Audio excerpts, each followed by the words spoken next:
Hello everyone, welcome to part 2 of this series. इस पूरे series में हम जो एक्ट है the protection of human rights act 1993 को कवर कर रहे हैं from the objective point of view. ठीक है, तो इसी वजह से इस पूरे एक्ट को हम जल्दी से कवर करने की कोशिश करेंगे ताकि जितनी भी एमसीक्यूज़ हैं, जितने भी ऑब्जेक्टिव्स हैं जो कि फ्रेम किए जा सकते हैं, उनको हम बहुत अच्छे से अटेम्प्ट कर पाए। ठीक है, कोशिश रहेगी कि हम ज़्यादा से ज़्यादा एमसीक्यूज़ अटेम्प्ट कर पाए और कोई भी छूटे ना। तो चलिए इस एक्ट को हम पढ़ेंगे। ठीक है, और एकदम बेसिक से स्टार्ट करेंगे और सिर्फ उन्हीं पोर्शंस को देखेंगे जो कि हमारे ऑब्जेक्टिव पॉइंट ऑफ व्यू से इंपॉर्टेंट हो जाते हैं। तो चलिए, अगर आपने फर्स्ट पार्ट नहीं देखा है तो प्लीज़ जा कर के एक बार फर्स्ट पार्ट देख लीजिए, क्योंकि फर्स्ट पार्ट में हमने इसी एक्ट के बारे में डिस्कस किया है उसके हिस्टोरिकल एस्पेक्ट से। इस एक्ट का जो हिस्टोरिकल बैकग्राउंड था वो बहुत इंपॉर्टेंट हो जाता है इस पूरे एक्ट के वेयर प्रोविजंस को सही पर्सपेक्टिव में समझने के लिए। वो हम जैसे जैसे प्रोविजंस आएंगे उसको वैसे वैसे हम लिंक करेंगे तो आपको और अच्छे से क्लैरिटी आ जाएगी। देखिए, जब भी हम एक्ट पढ़ते हैं ना तो उसका जो प्रिवेलिंग सर्कमस्टांस था जिसमें उस एक्ट को फ्रेम किया गया था, उसको अगर एक बार जान लेंगे तो जो भी प्रोविजंस है उनको लिंक करना बहुत आसान हो जाएगा। और लिंक करने की वजह से हमें एज सच बैठ करके मगअप करने की ज़रूरत नहीं है। प्रोविजंस को हम आराम से और बहुत अच्छे से लिंक करके उसको ऐसे लिंक करके समझेंगे तो फिर हमारी जो एमसीक्यूज़ हैं वो बहुत अच्छे से और ईजिली हमारे कवर हो जाएंगे। ठीक है, तो स्टार्ट करते हैं इस एक्ट को। तो चलिए, the protection of human rights act 1993। तो ह्यूमन राइट्स जैसे हमने डिस्कस किया था कि जब भी हम इस एक्ट को पढ़ेंगे through out the reading of this act, human rights को अपने दिमाग में रखना है। ठीक है, उसको पिक्चर में रखना है। ह्यूमन राइट्स की जब भी बात करते हैं तो हम जितने भी लॉ बैकग्राउंड के बच्चे हैं या फिर जो भी लॉ से थोड़ा बहुत भी ये रखते हैं, उनको ह्यूमन राइट्स से जो तुरंत हमारे दिमाग में क्लिक करता है वो ह्यूमन वैल्यूज़ की बात करते हैं, ह्यूमन लिबर्टीज़ की बात करते हैं। ऐसे फ्रीडम, ऐसे राइट्स जो हमारे ह्यूमन बीइंग होने की वजह से हैं। जैसे मैंने लास्ट वीडियो में डिस्कस किया था कि हम कॉन्स्टिट्यूशन से लिंक कर रहे हैं, तो कॉन्स्टिट्यूशन के वैसे जो प्रोविजंस है जैसे फंडामेंटल राइट्स है, तो फंडामेंटल राइट्स के कौन से राइट्स हो गए, जैसे इक्वालिटी हो गया, लिबर्टी हो गया, डिग्निटी हो गया। तो ये सारी चीज़ें जो हैं वो हमें ऐसे दिमाग में लेकर के चलना होगा while we are reading this act. Okay, ठीक है। तो इसमें टोटल जो हमारे चैप्टर्स हैं, there are total 8 chapters in all. ठीक है, एक बार क्विकली देख लेते हैं चैप्टर्स के नाम। चैप्टर 1 तो प्रिलिमिनरी ही होता है। प्रिलिमिनरी वो जो पोर्शन होता है जिसमें इस एक्ट को इंट्रोड्यूस किया जाता है एज टू इस एक्ट को हम क्या बोलेंगे, इसका एक्सटेंड कहाँ तक होगा, कमेंसमेंट क्या होगा, डेफिनेशन क्या होगा। सेक्शन 2 में डेफिनेशंस देख लेते हैं। ठीक है, ये दोनों सेक्शंस बहुत इंपॉर्टेंट होता है क्योंकि अपकमिंग जो भी सेक्शंस है उनको हमको इसी के ही कॉन्टेक्स्ट में समझना है। Then we come to chapter 2 that talks about the national human rights commission. चलिए, यहाँ पे एक चीज़ ध्यान रखिएगा कि ये जो चैप्टर है हम स्टार्ट कर रहे हैं नेशनल ह्यूमन राइट्स कमीशन से ही स्टार्ट कर रहे हैं। तो यहाँ से बिफोर वी मूव फर्दर हम नेशनल ह्यूमन राइट्स कमीशन से एक चीज़ डिराइव कर सकते हैं कि अगर नेशनल लेवल पे किसी चीज़ को बनाया गया है तो वो चीज़ स्टेट लेवल पे भी बनाई गई होगी। तो वो एक national human rights commission national level पे देखेंगे और स्टेट पे स्टेट ह्यूमन राइट्स कमीशन हम स्टेट लेवल पे देखेंगे। ठीक है, तो इस एक्ट को इस तरीके से हम पढ़ेंगे तो और इंटरेस्टिंग होगा और अच्छे से समझ आएगा। समझ आने की वजह से हमें याद करने की आसत ज़रूरत नहीं पड़ेगी। तो चलिए, ठीक है, ये हो गया। फिर चैप्टर 3 हो जाता है functions and powers of the commission. Obviously बात है, जब नेशनल ह्यूमन राइट्स कमीशन जब एक बार कॉन्स्टिट्यूट कर दिया गया है तो उसके जो भी फंक्शंस हैं, वो पावर्स है। पहले तो वो जब किसी चीज़ को एक बार बना दिया जाता है तो वो बनाया क्यों गया है, किसी फंक्शंस को परफॉर्म करने के लिए। और अगर उस फंक्शंस को परफॉर्म करना है तो उससे परफॉर्म करने के लिए क्या चाहिए, आपको पावर चाहिए होता है। इसीलिए functions and powers of the commission will come in chapter 3। So this is how we are linking the chapters. Okay, now we come to chapter 4 that talks about the procedure. Now functions भी दे दिए हैं, powers भी दे दिए हैं, तो उसके बाद हम जो भी फंक्शंस है उसको किस तरीके से एग्जीक्यूट करना है, तो उसको एक पर्टिकुलर तरीके से एग्जीक्यूट किया जाता है। ठीक है, तो वही हो जाएगा प्रोसीजर।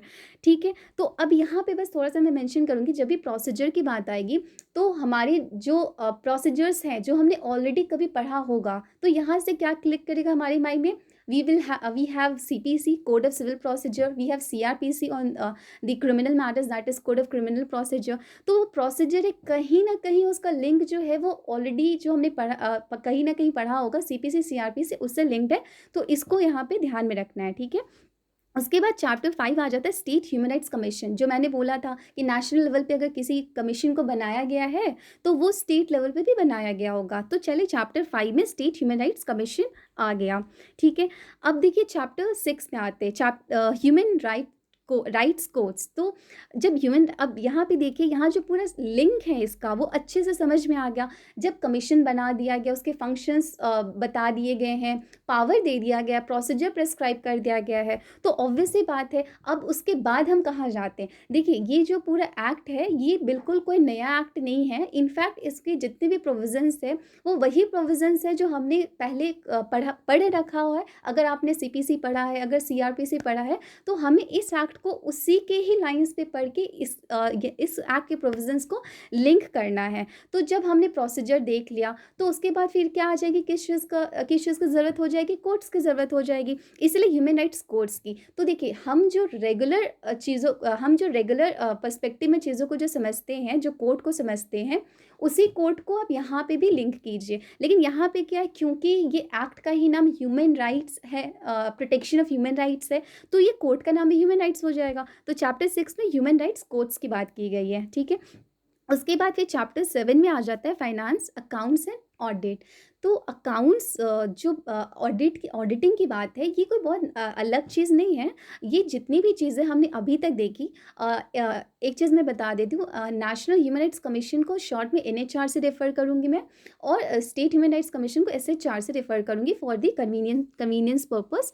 तो जब एसएचआरसी बन गया, एनएचआरसी बन गया, ह्यूमन राइट्स कोर्ट्स बन गए, तो ये जितनी भी चीज़ें हैं ये जब फंक्शंस करेंगी तो फंक्शंस करने के लिए कुछ एक्सपेंसेस होंगे, जैसे उनके जो एम्प्लॉयज़ होंगे, स्टाफ होंगे, और बाकी जो भी अथॉरिटीज़ होती हैं उनके जो सैलरीज़ है, अलाउंसेस है, वो क्या है, ये सारे एक्सपेंसेस हैं। तो एक्सपेंसेस को कवर करने के लिए फाइनेंसेस तो देखने होंगे, तो फाइनेंस हो गया, फिर उनका एक अकाउंट मेंटेन किया जाना होगा, और जब जहाँ भी फाइनेंसेस और अकाउंट होता है, ट्रांसपेरेंसी के पर्पज से ऑडिटिंग की भी ज़रूरत हो जाती है। तो चैप्टर 7 में फाइनेंस, अकाउंट एंड ऑडिट देख लिए। अब चैप्टर 8 में आ जाते हैं मिसलेनियस पर्पस। अब जितनी भी चीज़ें हमने देख लिया है उसके अलावा जो जो चीज़ें बच जाती हैं, जो रेसिडुअरी चीज़ें हो जाती है, वो चैप्टर 8 में आ जाता है in the form of miscellaneous, ठीक है। तो ये बेसिकली चैप्टर्स के बारे में हमने डिस्कस कर लिया, ठीक है। चैप्टर्स को डिस्कस कर लिया, तो अब जो भी प्रोविजंस हैं हम उसके अकॉर्डिंग ही उसको फर्दर पढ़ेंगे, ठीक है। तो चलिए पढ़ते हैं। एक चीज़ बस देख लीजिए, ये जो एक्ट, ये जो बेयर एक्ट है उसको हाईलाइट किया गया है। तो उन्हीं पोर्शंस को हाईलाइट किया गया है जो ऐसे इंपॉर्टेंट हो जाते हैं, जिनको हमें रिटेन करना है, या जो एग्जामिनेशन पॉइंट ऑफ व्यू से इंपॉर्टेंट होते हैं, ठीक है। तो जैसे सबसे पहले जो मैंने हाईलाइट किया है वो है 8 जनवरी 1994। तो अगर आपने पार्ट 1 देखा होगा तो उसमें मैंने ये चीज़ एक्सप्लेन किया था कि 8 जनवरी 1994 क्या था, ये वो डे था, ये वो डेट है जिस दिन इस एक्ट को इनैक्ट किया गया था। मतलब पार्लियामेंट से पास करके प्रेसिडेंट का असेंट होने के बाद इस एक्ट को इनैक्ट किया गया था। तो इनैक्टमेंट डेट अगर पूछिएगा तो उसका क्या हो जाएगा, 8 जनवरी 1994। देखिए ये जो हम लोग एक्ट ऐसे पढ़ेंगे ना, तो जहाँ जहाँ एमसीक्यूज़ की पॉसिबिलिटी है कि जिनको फ्रेम किया जा सकता है, हम उनको एट दैट पॉइंट वहीं पे कवर कर लेंगे, ठीक है। अब चलिए उसके बाद ये आता है, ये जो शॉर्ट में है इसका स्टार्टिंग का जो बोलता है, an act to provide for the constitution of this. अब देखिए, अब क्योंकि हमने थोड़ा इतने अच्छे से डिस्कस किया है, पहले के पोर्शन को, चैप्टर्स को हमने डिस्कस कर लिया, तो ये जो प्रियम्बल है, ये जो शॉर्ट प्रियम्बल है इस एक्ट का, वो क्या होता है, वो बेसिकली एक सॉर्ट ऑफ इंट्रोडक्शन होता है। तो इंट्रोडक्शन तो हमने कर ही लिया, तो ये जो हाईलाइटेड पोर्शन है इसको पढ़ने की भी ऐसा ज़रूरत नहीं है। You can yourself answer as to कि ये क्या होगा, क्योंकि यहाँ पे है कि ये एक्ट को क्यों कॉन्स्टिट्यूट किया गया है, क्यों लेकर आया गया है। तो ये जो हमने 3 चीज़ें डिस्कस की थी, NHRC, SHRC and human rights courts, तो ये तीनों चीज़ जो हैं उन्हीं को कॉन्स्टिट्यूट करने के लिए, प्रोवाइड करने के लिए इस एक्ट को लाया गया था, ठीक है। तो देखिए यहाँ से ये चीज़ समझ में आ गया, याद करने की ज़रूरत नहीं है। उसके बाद अब आ जाते हैं हम लोग चैप्टर 1 में, जो कि प्रिलिमिनरी की बात करता है। तो सेक्शन 1 में क्या है, short title, extent and commencement, ठीक है। अब इसको हम देख रहे हैं। Okay, so now we have come to this portion, that is chapter 1, तो चैप्टर 1 का short title extend and commencement हम देख रहे हैं। तो देखिए यहाँ पे जो हाइलाइटेड पोर्शन है वो है, डेट है 28 डे ऑफ सितंबर 1993। ये लिख रहा है it shall be deemed to have come into force. अब देखिए वापस अगर हम लोग जाते हैं ऊपर, तो ये 8 जनवरी 1994 है जिस दिन ये इनैक्ट हुआ था, ठीक है। लेकिन ये फोर्स में कब आता है? 28 डे ऑफ सितंबर 1993। देखिए ये जो है ना, यहाँ पे ही कैच है, क्योंकि जनरली ये होता है कि इनैक्टमेंट डेट पहले होता है और इन्फोर्समेंट डेट बाद में होता है। लेकिन क्योंकि मैंने पार्ट 1 में डिस्कस किया था कि ये जो एक्ट है इसको रेट्रोस्पेक्टिव इफेक्ट दिया गया था, इसी वजह से क्योंकि ऑर्डिनेंस आने की वजह से जो बाद में एक्ट बना था, पहले ऑर्डिनेंस आया था उसके बाद एक्ट बना था, इसीलिए ये जो हम नीचे जो डेट देख रहे हैं ना सेक्शन 1 में, 28 डे ऑफ सितंबर 1993, ये उसी दिन, ये वही डेट है जिस दिन ऑर्डिनेंस को इंट्रोड्यूस किया गया था, ठीक है। और बाद में जाकर इनैक्ट कब हुआ था? 8 जनवरी 1994। तो बेसिकली डिफरेंस क्या है? अगर हमें ये पूछते हैं कि इसका इनैक्टमेंट डेट क्या है, तो दैट वुड बी 8 जनवरी 1994। और अगर इन्फोर्समेंट डेट की बात पूछी जाएगी तो 28 डे ऑफ सितंबर 1993 है, वही डेट है जिस दिन ऑर्डिनेंस को इंट्रोड्यूस किया गया था। तो इसको प्लीज़ भूलिएगा मत और कंफ्यूज होने की ज़रूरत नहीं है। So that is the whole thing. Okay, ये हो गया शॉर्ट टाइटल एक्सटेंडेड कमेंसमेंट में। देखिए सबसेक्शन 2 में लिखा हुआ है सेक्शन 1 के, it extends to the whole of India. यहाँ पे बस एक जो अमेंडमेंट मैंने बोला था कि 2019 का अमेंडमेंट को ध्यान में रख करके ही इस एक्ट को पूरा कवर करना है। तो यहाँ भी 2019 के अमेंडमेंट से बोला था, वहाँ पे जम्मू एंड कश्मीर मेंशन किया हुआ था जो ओल्ड एक्ट था उसमें, लेकिन अभी जो अमेंडमेंट आया 2019 का, उसमें हटा दिया गया है। और अब डायरेक्टली सीधी बात ये है कि it extends to the whole of India. तो यहाँ बिल्कुल दिमाग लगाने की ज़रूरत नहीं है, बस इतना ध्यान में रखना है कि ह्यूमन राइट्स एक्ट जो है वो इंडिया को ही एक्सटेंड करेगा। तो ऑब्वियस सी बात है, एक और चीज़ है, अगर यहाँ पे कॉमन सेंस भी अप्लाई करें तो बात यही है कि अगर कोई भी एक्ट, अगर ऐसा एक्ट हो जो थोड़ा यूनिवर्सल नेचर का हो, जैसे मैंने बोला ना, जो इसका नाम ही है protection of human rights act, ये वैसा चीज़ को प्रोटेक्ट कर रहा है जो सबके साथ कॉमन है। We all are human beings and all of us want our rights to be protected by virtue of being human beings. तो उसके पर्सपेक्टिव से अगर देखें तो ये पूरे इंडिया को ही इनकम्पास करेगी, ठीक है। तो ये हो गया। अब आ जाए तो थोड़े डेफिनेशंस को हम लोग डिस्कस कर लेते हैं। हमारे सेक्शन 2 में डेफिनेशंस दिए गए हैं। सेक्शन 2 के जो डेफिनेशंस है, जो अमेंडमेंट आया 2019 का, वो ये जितने भी क्लॉजेज हैं उनको अच्छे से देखना होगा उसी अमेंडमेंट के ही कॉन्टेक्स्ट में। जैसे हम देख लेते हैं एक बार क्लॉज बी ए। क्लॉज बी ए जो लिखा है, इसमें है चीफ कमिश्नर के बारे में बात की गई है। ये है, कौन है? Chief commissioner for persons with disabilities, ठीक है, जिसको दिया है पर्सन्स विद डिसेबिलिटीज़ एक्ट 2016 में। तो देखिए ये जो है ना, ये चीफ कमिश्नर जो डिसेबिलिटीज़ वाले हैं, इनको जो लेकर आया गया है, ये भी 2019 के अमेंडमेंट से ही ये आए हैं। तो बेसिकली डिफरेंस क्या था कि 2019 एक्ट के पहले हमारी 3 अलग अलग कमीशंस थे जो थे, अभी एडिशनली और 3 कमीशंस को ऐड किया गया है इस अमेंडमेंट के थ्रू। चलिए थोड़ा सा ये समझते हैं कि इन कमीशंस की ज़रूरत क्या थी, what was the underlying purpose of bringing these commissions into this act. The thing is that कि protection of human rights act के अंदर जो नेशनल एनएचआरसी और जो एसएचआरसी जो कॉन्स्टिट्यूट की गई है, वो बाद में जो भी डेवलपमेंट्स थे वो लेटर डेवलपमेंट्स है, ठीक है। इसके पहले भी ऐसे बहुत सारे एक्ट्स थे, स्टैट्यूट्स थे, कॉन्स्टिट्यूशनल प्रोविजंस तो ऑलरेडी हैं ही, जो ह्यूमन राइट्स को प्रोटेक्ट करती हैं, ह्यूमन राइट्स के वायलेशंस को कर्ब करती हैं। तो उसके पहले ही ऐसे राइट्स को प्रोटेक्ट करने के लिए ऑलरेडी कमीशंस को कॉन्स्टिट्यूट किया गया होगा, ठीक है। तो ये जो हमारे डिसेबिलिटीज़ एक्ट है, ये 2016 में आया था। तो 2016 में जो रिसेंट रिकग्निशन मिला है डिसेबिलिटी, ऐसे लोग जो डिसेबल होते हैं उनके राइट्स को लेकर के, वो उनको अभी जा कर के इस एक्ट के अंदर इनकॉर्पोरेट कर दिया। बेसिकली देखिए आइडिया ये है कि ह्यूमन राइट्स से रिलेटेड जितने भी ऑलमोस्ट कमीशंस बने थे, उनको सबको इनकॉर्पोरेट किया जाए इस पर्टिकुलर एक्ट में भी, ठीक है। अभी आगे के जो हम कमीशंस देखेंगे तो और अच्छे से क्लियर हो जाएगा कि हाँ कौन कौन से कमीशंस जो इस एक्ट में आने चाहिए। तो चलिए यहाँ पे हम स्टार्ट करते हैं, पहले उनसे स्टार्ट करते हैं जो ओल्ड एक्ट में थे, ठीक है। तो यहाँ पे जैसे एच में है हमारा क्लॉज एच में नेशनल कमीशन फॉर माइनॉरिटीज़, ठीक है, ये एक है, ठीक है। उसके बाद ये एक एक्ट, ये एक कमीशन जो था ये बना हुआ था जिसको ओल्ड एक्ट में भी रखा गया था। उसके अलावा हमारे पास था national commission for schedule castes, ठीक है, जो आर्टिकल 338 जो है कॉन्स्टिट्यूशन का उसमें दिया गया है।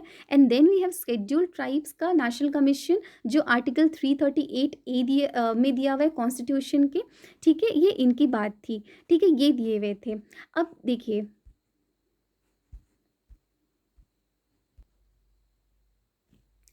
ये जो क्लॉज जे है जिसमें नेशनल कमीशन फॉर वुमेन की बात की गई है, इसको भी रखा गया है, इस एक्ट में लेकर आया गया है, ठीक है।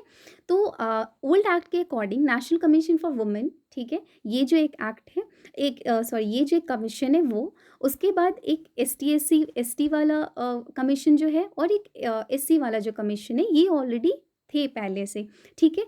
उसके बाद ये हो गया कि अब ये जो भी कमीशंस हैं इनको अगर आप ऐसे देखो, एक बार ऐसे अच्छे से गौर से देखो तो अच्छे से समझ में आता है, ये वैसे सारी कैटेगरीज ऑफ पीपल हैं, जो स्पेशल कैटेगरीज होते हैं, जैसे कि ST is a special category, schedule caste is a special category, women is a special category, जैसे आर्टिकल 15(3) में अलग से प्रोटेक्शन दिया गया। तो ये 3 कैटेगरीज को तो हमने प्रोटेक्ट किया ही था, तो प्रोटेक्ट तो किया है, तो उनके जो कमीशंस है जो ऑलरेडी बन चुके हैं उनको भी यहाँ पे ला करके इनकॉर्पोरेट करने की ज़रूरत समझी हमारे लेजिस्लेचर ने, ताकि ये जो ह्यूमन राइट्स का जो कमीशन है वो और अच्छे से काम कर पाए, सब लोग मिल करके अच्छे से काम कर पाए, ठीक है। तो बेसिकली आइडिया ये था कि ह्यूमन राइट्स से रिलेटेड जितने भी कमीशन है सबको एक एक्ट के अंदर इनकॉर्पोरेट करके सबको साथ में रखा जाए, ठीक है, ये चीज़ हो गया था। और इसमें जो क्लॉज एच में जो नेशनल कमीशन फॉर माइनॉरिटीज़ है वो भी ऐसे दिया हुआ था। So basically we had in the old act national commission for minorities in clause H, then we had national commission for scheduled castes in clause I, then we have national commission for the scheduled tribes in clause IA and national commission for women in clause J, ठीक है, ये सारी चीज़ें हो गई थी। अब 2019 के जो अमेंडमेंट में जो बाकी के जो कमीशंस थे, ह्यूमन राइट रिलेटेड कमीशंस जो हैं जो बने थे, उनको भी लेकर आया गया थ्रू एन अमेंडमेंट, ठीक है। तो उसमें कैसे आ गया देख लेते हैं। सबसे पहला जो हम देख रहे हैं वो है हमारा क्लॉज BA में चीफ कमिश्नर, जो कौन होंगे, chief commissioner for persons with disabilities, ठीक है। और ये डिजेबिलिटीज़ एक्ट जो था ये खुद 2016 में आया था, ठीक है, ये एक हो गया। एक और है national commission for backward classes, जो कि बैकवर्ड क्लासेस एक्ट 1993 के तहत बनाई गई थी, उसको भी इनकॉर्पोरेट किया गया है। And we have national commission for protection of child rights, जो कि protection of child rights act 2005 में कॉन्स्टिट्यूट किया गया, उसको भी यहाँ पे ला करके इनकॉर्पोरेट किया गया। So these are basically the commissions, ठीक है, जिनको इस पर्टिकुलर एक्ट के अंदर भी रखा गया है। देखिए ये जितने भी कमीशंस हैं और ये जिन जिन इनैक्टमेंट्स के अंदर कॉन्स्टिट्यूट किए गए हैं वो वहाँ पे तो काम कर रहे हैं, लेकिन इस पर्टिकुलर एक्ट में, क्योंकि ये पूरा एक्ट एक जेनरिक नेचर का है, ह्यूमन राइट्स जो होता है एक जेनरिक राइट है, तो इस जेनरिक राइट के ही अंदर जितनी भी चीज़ें ऑलरेडी एग्जिस्टिंग चीज़ें थी उनको भी यहाँ पे ला करके रखा गया है। तो यहाँ पे कोई कन्फ्यूज़न की बात नहीं होगी, कन्फ्यूज़ होने की बात बिल्कुल नहीं है। बस एक बार ऐसे रिवाइज़ कर लेंगे तो फिर समझ में आ जाएगा कि कौन से कमीशंस थे जो पहले भी थे, कौन से कमीशंस हैं वो अभी 2019 अमेंडमेंट से आए हैं। तो ये बस एक बार रिवाइज़ करेंगे तो फिर समझ में आ जाएगा।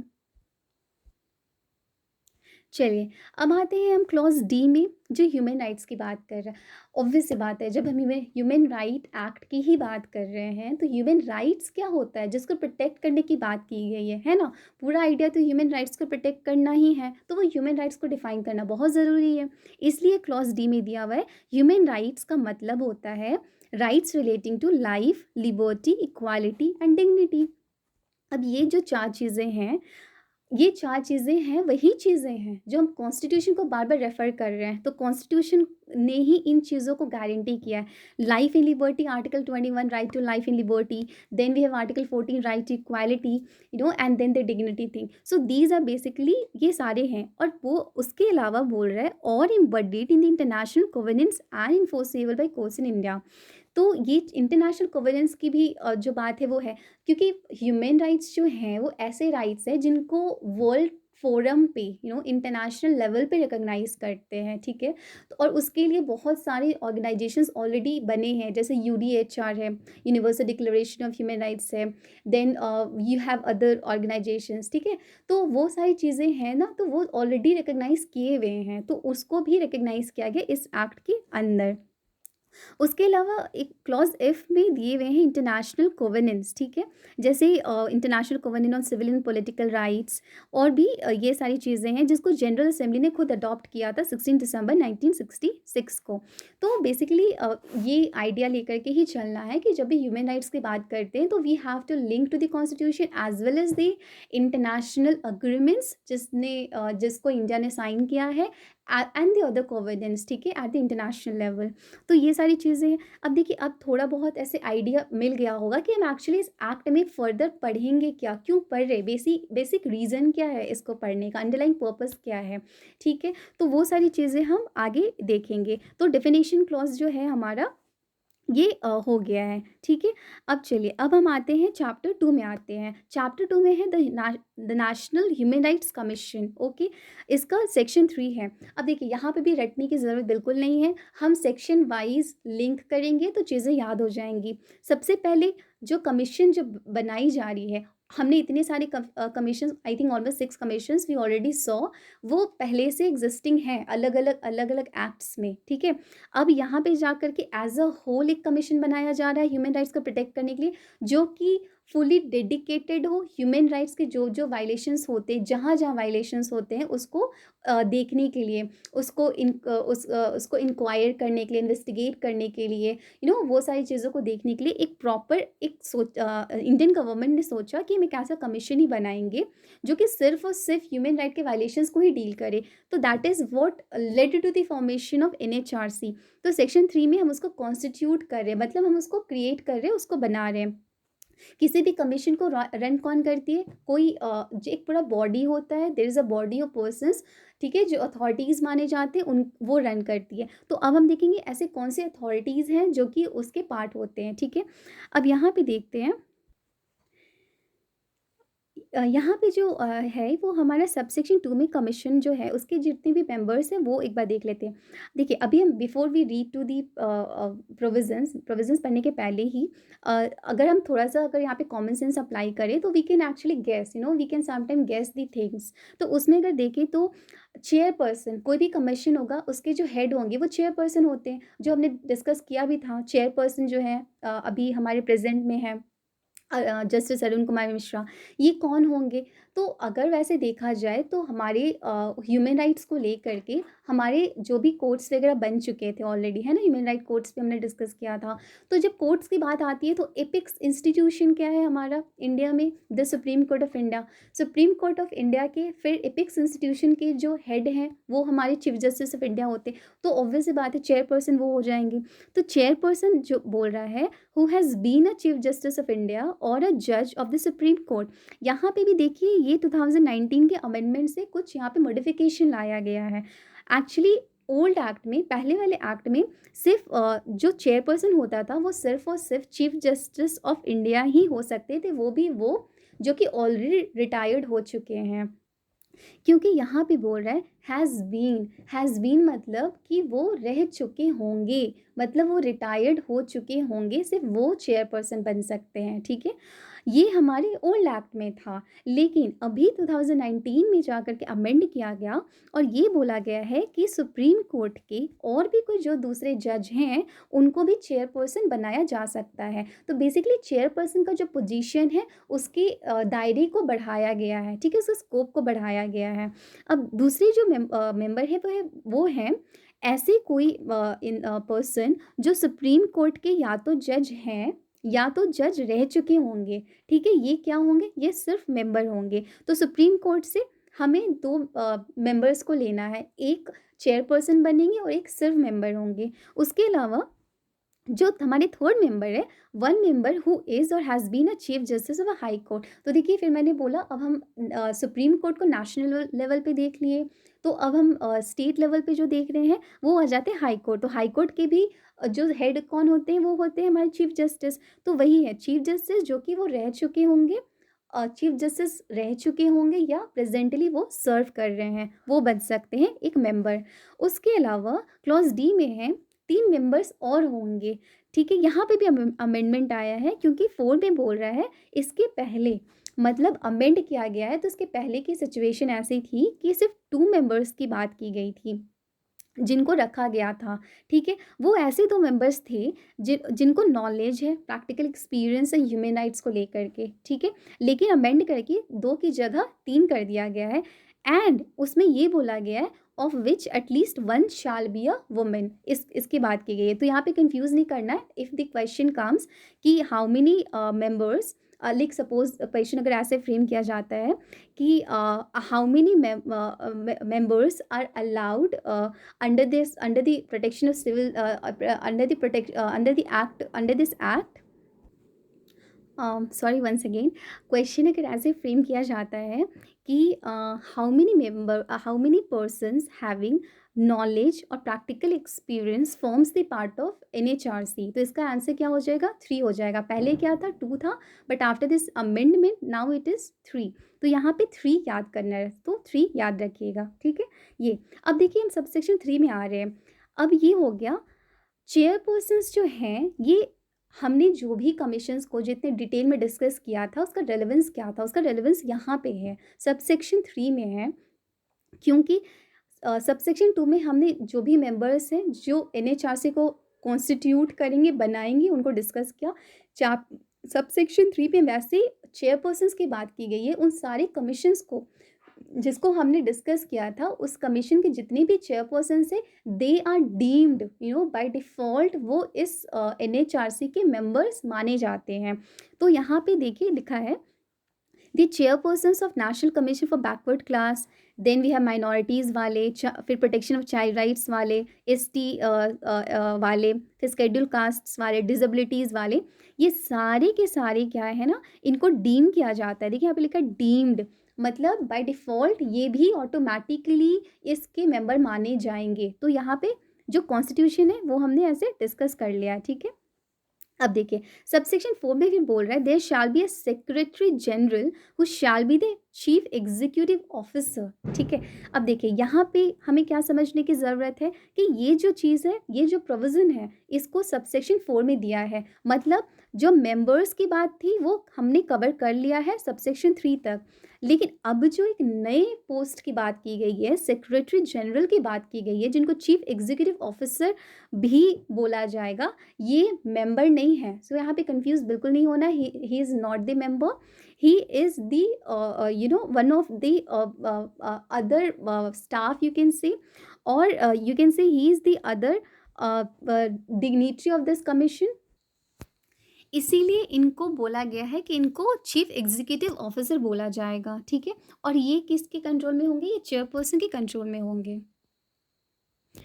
अब बात ये है कि एक सेक्रेटरी जनरल को क्यों बनाया गया है, what is the purpose. Purpose ये है कि ये जो कमीशन है, कमीशन मतलब जो NHRC है, ये जो भी एडमिनिस्ट्रेटिव पावर्स जो एक्सरसाइज करेंगी, जो भी फाइनेंशियल पावर्स को एक्सरसाइज करेंगी, वो सारे के सारे जो हैं ये सेक्रेटरी जनरल के थ्रू किया जाएगा, ठीक है। इसलिए ये बहुत इंपॉर्टेंट पोजीशन हो जाता है, ठीक है। तो इसको ध्यान में रखना होगा।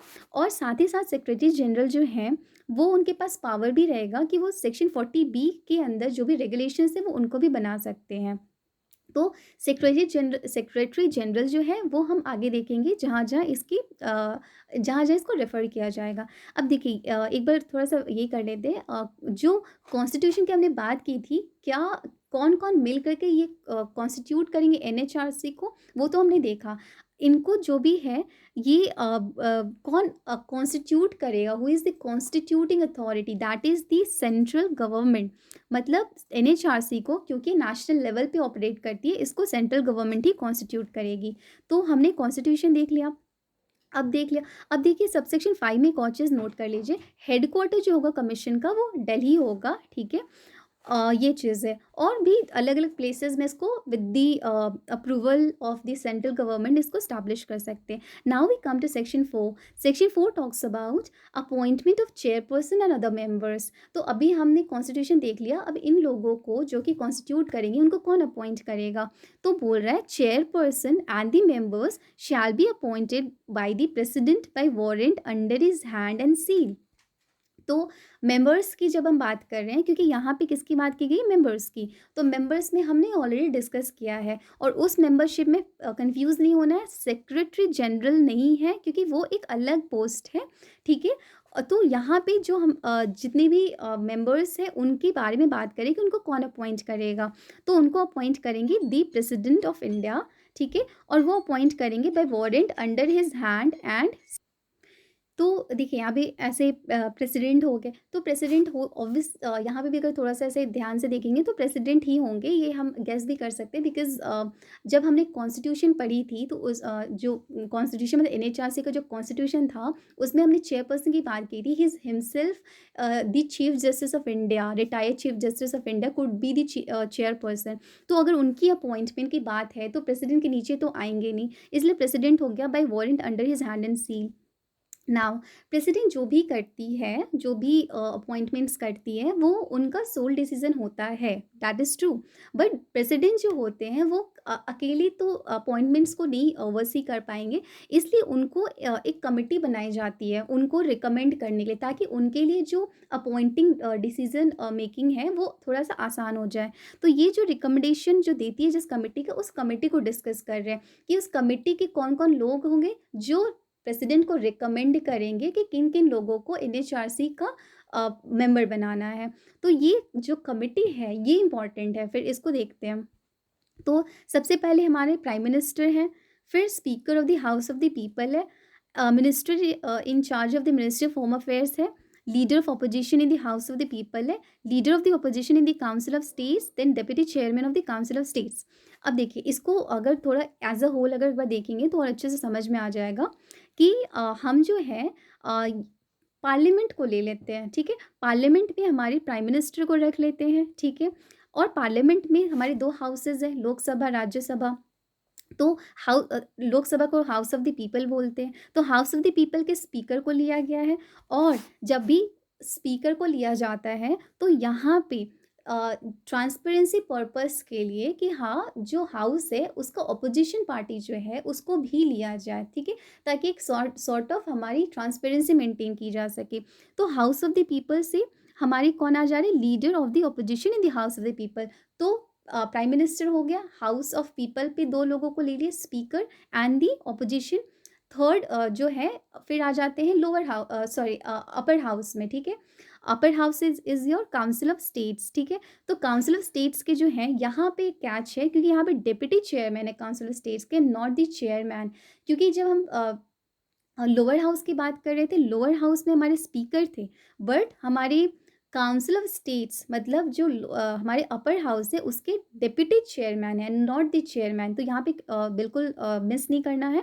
And along with that again the leader of the opposition in the council of states, मतलब यहाँ के भी लीडर ऑफ ऑपोजिशन। तो देखिए इसको भी ऐसे याद करने की तो ज़रूरत है नहीं, बिकॉज अगर ऐसे ऐसे हमें अगर अटेम्प्ट करना है इस क्वेश्चन को कि जो कमेटी है वो कौन कॉन्स्टिट्यूट करता है, तो बेसिकली आप पार्लियामेंट से आप याद कर सकते हो कि पार्लियामेंट के जो होंगी वो सारे ये यहाँ पे आ जा रहे हैं। और एक बस एडिशनल है यहाँ पे, that is minister in charge of the ministry of home affairs the government of India. तो होम अफेयर्स की बात की गई, मिनिस्टर इन चार्ज की।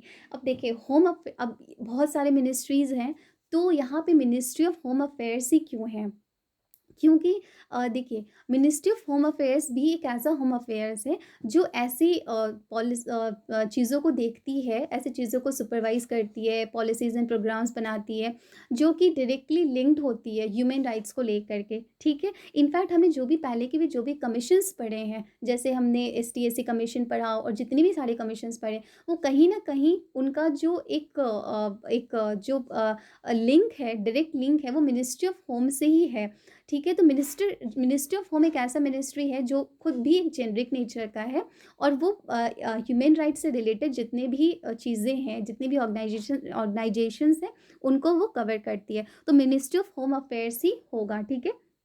उसके बाद अब देखिए यहाँ पे बोल रहा है,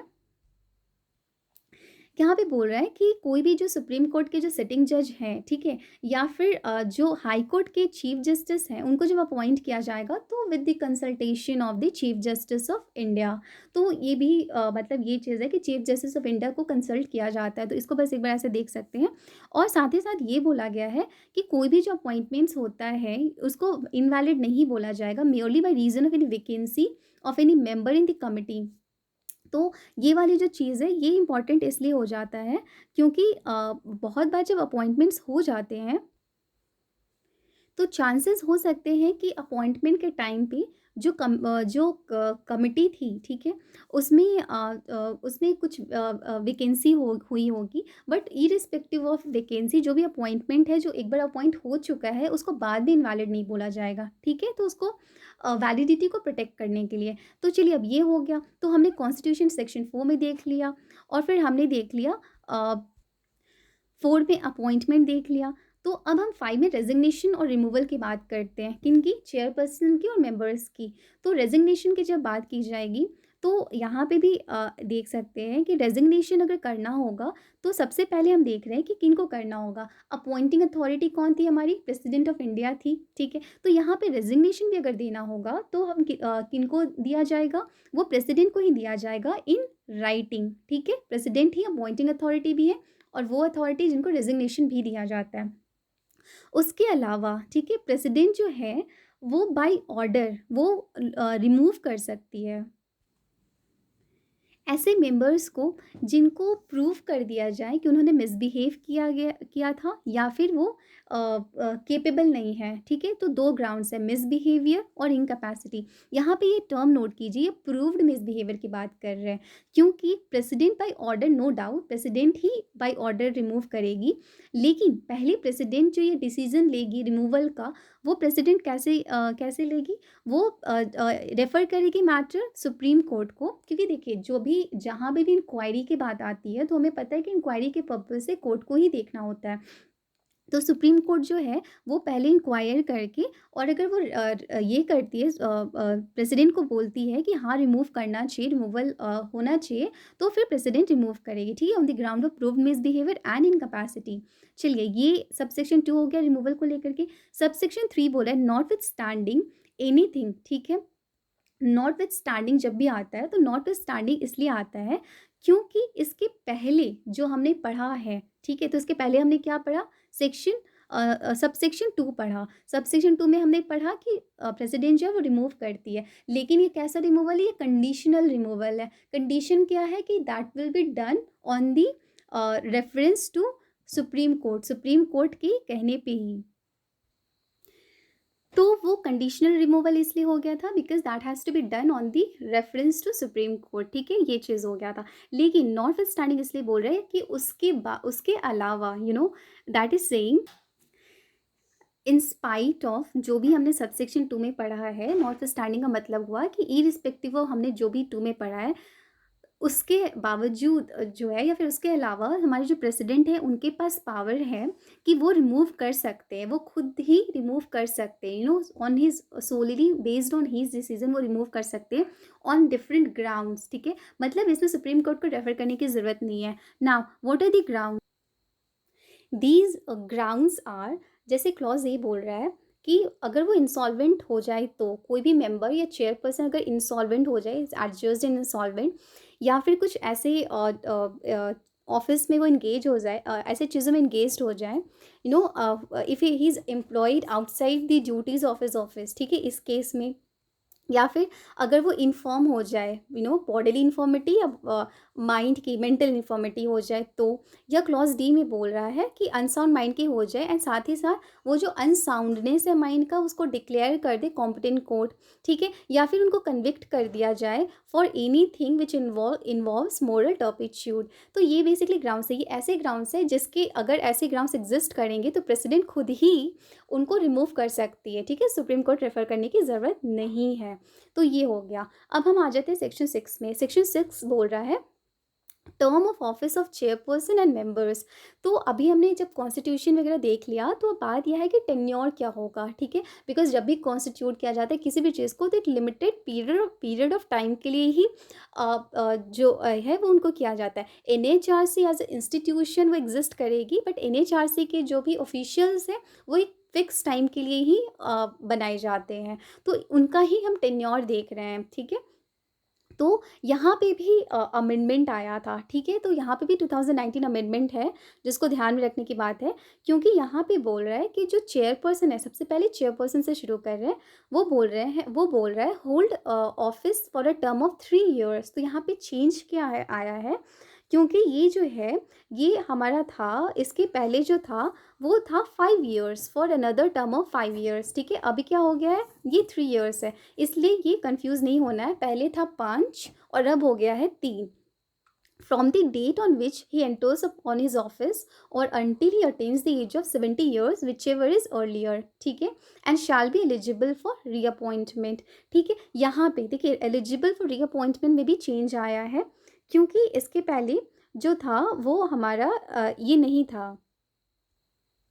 तो बेसिकली चेंज क्या है term of office of chairpersons में, यही कि हम पहले 5 years के लिए सेलेक्ट किए जाते थे चेयरपर्सन को, अब 3 कर दिया गया है, या फिर 70 years which ever is earlier. Which ever is earlier का मतलब ये हुआ कि अगर मान लीजिए अगर वो 2 साल तक ही अगर चेयरपर्सन ने सर्व किया है और फिर वो 70 years के हो जाते हैं, तो 70 years होने की ही वजह से उनको फिर जो है उनका टेन्योर समाप्त कर दिया जाएगा, ठीक है, भले 1 साल बच गया हो बट 70 years हो जाने पे वो ख़त्म हो जाता है। और उनको बाद में भी रीअपॉइंट किया जा सकता है, पहले नहीं किया जा सकता था बट अब किया जा सकता है, ठीक है। ये हो गया था चेयरपर्सन का, बात कर लिया हमने। अब बात कर रहे हैं मेंबर्स की। तो मेंबर्स बोल रहे यहाँ पे भी देखिए 3 साल हो गया है, ठीक है, यहाँ पे भी 3 साल कर दिया गया है, पहले 5 साल था। From the date on which he enters upon his office and shall be eligible for reappointment. और यहाँ पे सेम चीज़ है, मतलब सेम अमेंडमेंट यहाँ पे भी आया है कि 5 का 3 कर दिया गया है और अपॉइंटमेंट और रीअपॉइंटमेंट को अलाउ कर दिया गया है, provided that no member shall hold office after he is attain the age of 70 years। और यहाँ 70 years की भी बात की गई है, 70 साल के बाद किसी भी पर्सन को एनएचआरसी की जो का जो वो कमीशन होता है उसमें उनको पोजीशन नहीं दिया जाएगा, ठीक है। नाउ ये चीज़ हो गया। यहाँ पे बस एक चीज़ देख लेते हैं पूरा। On ceasing to hold office, जो चेयरपर्सन या member, ceasing to hold office का मतलब है कि एक बार जब उनका टेन्योर कंप्लीट हो जाएगा उसके बाद वो इनएलिजिबल हो जाएंगे, shall be ineligible for further employment. मतलब वो कहीं और कहीं पे भी नहीं मिलेगी, उनको एम्प्लॉयमेंट नहीं मिलेगी, either under government of India or under the government of any state. So any one जिनको अभी चेयरपर्सन या मेंबर बनाया गया है एनएचआरसी के, after their tenure is over, उसके बाद उनको कहीं पे भी एम्प्लॉयमेंट लेने की परमिशन नहीं है। तो ये सेक्शन 6 की बात कर लिए। सेक्शन 7 में बोल रहा है member to act as chairperson और to discharge his functions in certain circumstances. यहाँ पे ये बोल रहा है कि ये बस ऐसे एक समझने वाली बात है कि बहुत ऐसे सर्कमस्टांसेस होते हैं, सिचुएशंस होते हैं जब जो चेयरपर्सन है वो शायद वो प्रेजेंट ना हो पाए, या और भी किसी तरीके की चीज़ें जो इमरजेंसी सिचुएशंस अराइज हो सकती हैं, लाइक डेथ और इलनेस एंड सो। तो उस केस में अगर वो चीज़ होता है तो उनके जो फंक्शंस हैं वो क्या है बाकी मेंबर्स कर सकते हैं, और ये कौन नोटिफाई करेगा, with the notification of president notify करेंगे तो मेंबर भी चेयरपर्सन के फंक्शंस को डिस्चार्ज कर सकते हैं।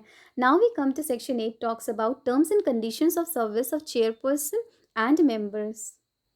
यहाँ पे ये बोल रहा है कि वो जो भी सैलरीज़ है, अलाउंसेस है, कंडीशंस ऑफ सर्विस में क्या-क्या आता है, सैलरी की बात की जाती है, अलाउंसेस की बात की जाती है, किनकी? चेयरपर्सन की और मेंबर्स की। वो बोल रहा है एज़ मे बी प्रिस्क्राइब्ड, मतलब जो भी प्रिस्क्राइब किया जाएगा उसके अकॉर्डिंग होगा, ठीक है? बस यहाँ पे ये है कि जो भी सैलरी और अलाउंसेस हैं, उनको अपॉइंटमेंट हो जाने के बाद उनके डिसएडवांटेज में नहीं लिया जाएगा। मतलब उसको इस तरीके से मॉडिफ़ाई नहीं किया जाएगा ताकि उन लोगों को डिसएडवांटेज हो जाए। कहने का मतलब ये है कि जिस टाइम पे उनको अपॉइंट किया गया था, उस समय जो भी कंडीशंस ऑफ सर्विस थे, उनको बाद में अगर मॉडिफ़ाई किया भी जाना है, तो उसको इस तरीके से ना मॉडिफ़ाई किया जाए ताकि उनको लॉस हो जाए, ठीक है? ये हो गया। सेक्शन 9 में बोल रहा है vacancies etcetera not to invalidate the proceedings of the commission. ये इम्पॉर्टेंट है and this section is also important, this section number is important because questions might be framed कि कौन से सेक्शन में कौन से सेक्शन के अंडर ये बात की गई है कि जो वैकेंसीज होती है वो कमीशन के प्रोसीडिंग्स को इनवैलिडेट नहीं करेगी। देखिए वैकेंसीज और इनवैलिडेशन का मतलब क्या हुआ, ये हुआ कि कमीशन बैठती है, वो कमीशन जो है ना वो बहुत सिस्टमैटिक वे में अपनी काम करती है, जिसको प्रोसीडिंग्स बोलते हैं। जो प्रोसीडिंग्स होते हैं वो ऐसे होते हैं कि अगर एक बार हो चुके हैं तो बाद में चल कर के प्रोस्पेक्टिवली ये नहीं बोला जाएगा कि प्रोसीडिंग में कोई डिफेक्ट था, ठीक है? कोई डिफेक्ट था, दैट डिफेक्ट कुड बी कोई डिफेक्ट था, या फिर हमारे जो भी कमीशन के जितने भी मेंबर्स थे या जो चेयरपर्सन थे, उनकी कोई सीट वैकेंट थी, इस बेसिस पे उनकी प्रोसीडिंग्स को इनवैलिडेट नहीं किया जाएगा।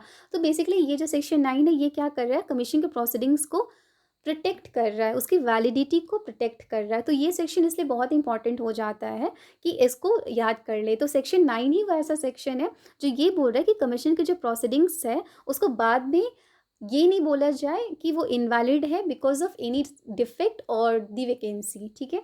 सेक्शन 10 फिर बोल रहा है procedure to be regulated by the commission. इसमें एज सच तो वैसा कुछ नहीं है, बट ये चीज़ है कि कमीशन अगर बनाई गई है तो कमीशन का जो प्रोसीजर है कि वो किस तरीके से काम करेगी, वो ऑब्वियस सी बात है कि जो कमीशन है वो खुद उसको रेगुलेट कर सकती है। अब कमीशन को काम करना है तो कमीशन कैसे काम करेगी वो कमीशन खुद डिसाइड कर सकती है, वही दिया हुआ है सेक्शन 10 में, ठीक है? अब देखिए, अब यहाँ पे बस एक चीज़ देख लेते हैं, सेक्शन 3 सब सेक्शन 3 देख लेते हैं, दिस इज़ वेरी इंपॉर्टेंट, क्योंकि बोल रहे all orders and decisions of the commission shall be authenticated by the secretary general. याद है इन सेक्रेटरी जनरल के बारे में हमने पहले डिस्कस किया था, ठीक है? यहाँ पे जो हमने डिस्कस किया था सेक्रेटरी जनरल के बारे में, जो चीफ एग्जीक्यूटिव ऑफिसर होते हैं, इनका जो मेंशन है ये यहाँ पे आ जा रहा है, ठीक है? उनके बारे में हमने ये भी डिस्कस किया था कि वो जो एडमिनिस्ट्रेटिव और फाइनेंशियल फंक्शंस परफॉर्म करते हैं, तो ऑब्वियस सी बात है यहाँ पे भी वो चीज़ रिफ्लेक्ट कर रही है कि जो भी ऑर्डर्स हैं और जो भी डिसीजंस है कमीशन के, अगर उनको ऑथेंटिकेट करने की बात आएगी तो कौन करेगा? सेक्रेटरी जनरल करेंगे, क्योंकि इनको ही एडमिनिस्ट्रेटिव फंक्शंस परफॉर्म करने, ठीक है? तो ये बोल रहा है, या फिर कोई दूसरा ऑफिसर जो कमीशन ड्यूली ऑथोराइज करे बाय द चेयरपर्सन, ठीक है? इसीलिए यहाँ पे कन्फ्यूज़ ये नहीं होना है कि जो ऑथेंटिकेशन है वो चेयरपर्सन करेंगे, ठीक है? ऐसे बहुत बार कन्फ्यूज़न हो जाता है कि चेयरपर्सन जो होते हैं ही इज़ एवरीथिंग, तो वही सारी चीज़ें करते हैं। यहाँ पे पर्टिकुलरली ऑथेंटिकेशन की बात होगी तो ये एडमिनिस्ट्रेटिव नेचर का अगर होता है तो that would be done by secretary general, जिनको चीफ एग्जीक्यूटिव ऑफिसर भी बोलते हैं। Now we come to section 11 which says officers and other staff of the commission, ठीक है? देखिए यहाँ पे जो ऑफिसर्स और अदर स्टाफ की बात की गई है, ये बोल रहे हैं कि central government shall make available to the commission. हमने इतने डिटेल तरीके से हमने जो NHRC का पूरा कॉन्स्टिट्यूशन है वो पढ़ लिया, चेयरपर्सन पढ़ लिया, मेंबर्स पढ़ लिए, फिर हमने एक और सेक्रेटरी जनरल पढ़ लिया। उसके अलावा भी कमीशन को वर्क करने के लिए, इफ़ेक्टिवली अपने फंक्शंस को डिस्चार्ज करने के लिए या पावर्स को एक्सरसाइज करने के लिए और एक पूरी टीम की ज़रूरत होगी, ठीक है? तो वो कौन हो जाएंगे, वही ऑफिसर्स होंगे और बाकी जो स्टाफ होंगे कमीशन के। तो इनको ये कौन प्रोवाइड कराएगा, सेंट्रल गवर्नमेंट प्रोवाइड कराएगी। अब देखिए यहाँ पे जाने के पहले यहाँ पे before we move to the section, एक चीज़ आप सोचिए कि जो कमीशन है, ठीक है? कमीशन को कैसे स्टाफ्स की ज़रूरत होगी, किस नेचर ऑफ लोग जो हैं वो उनकी उसके उसको ज़रूरत होगी, ये इम्पॉर्टेंट है, ठीक है? क्योंकि हमने जैसे पहले डिस्कस किया कि ये जो कमीशन है ये ह्यूमन राइट के वायलेशंस को कर्ब करने के लिए बनाई गई है। और जहाँ तक ह्यूमन राइट वायलेशंस को कर्ब करने की बात आती है तो वो कब होता है, जैसे कॉन्फ्लिक्ट्स होते हैं, आर्म्ड कॉन्फ्लिक्ट्स होते हैं, मास लेवल पे रायट्स हो जाते हैं, ठीक है। वैसे केस में क्या होता है, क्योंकि ये बहुत मास लेवल पे हो जाता है, तो उस केस में क्या है, जो हमारा ऑलरेडी एग्जिस्टिंग मशीनरी है। अब ऐसा तो नहीं है कि कमीशन के पहले हमारे गवर्नमेंट के पास कोई मशीनरी नहीं थी। हमारे गवर्नमेंट के पास एक पूरी पुलिस है, पूरी फोर्स है गवर्नमेंट के पास, ठीक है। तो वो भी जितने भी लोग हैं वो सारे के सारे ऑलरेडी काम कर रहे हैं। तो जब एनएचआरसी को बनाया गया है, अब एनएचआरसी भी कहीं ना कहीं उनको ही एड करेंगी।